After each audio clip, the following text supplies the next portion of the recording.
Everyone seems to have bad experiences trying to take a group portrait, especially if the photographer is trying to be in it. But it should be a fun and easy thing to do. We'll show you how.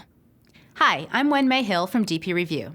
In this photo recipe, we'll show you how to take great group portraits with you in them so you can create memories that will last for years to come.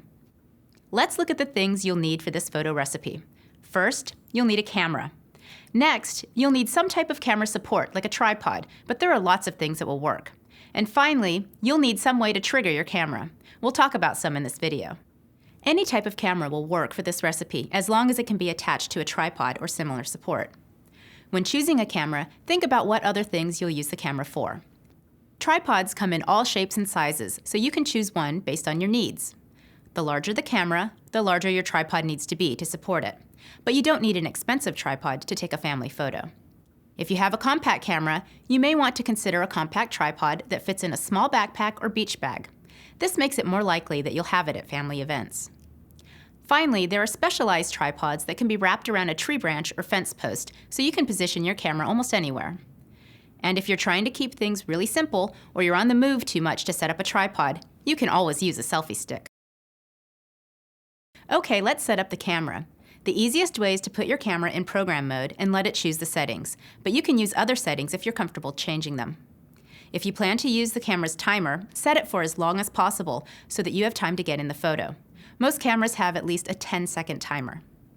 Check to see if your camera has an infrared remote or if one is available for it. This will allow you to trigger the camera remotely with a button so you don't have to race to find your spot in the photo.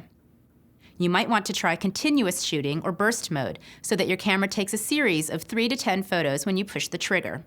This increases your chances of getting a photo when everyone is smiling and has their eyes open. Some cameras even have smile detection that will wait until everyone in the photo is smiling before taking a photo. If your camera has this feature, definitely give it a try. Now it's time to start taking photos. Here are some quick tips to get the best photos possible. Position your family and compose the photo with the camera on the tripod. Make sure the light is coming from the front to illuminate everyone.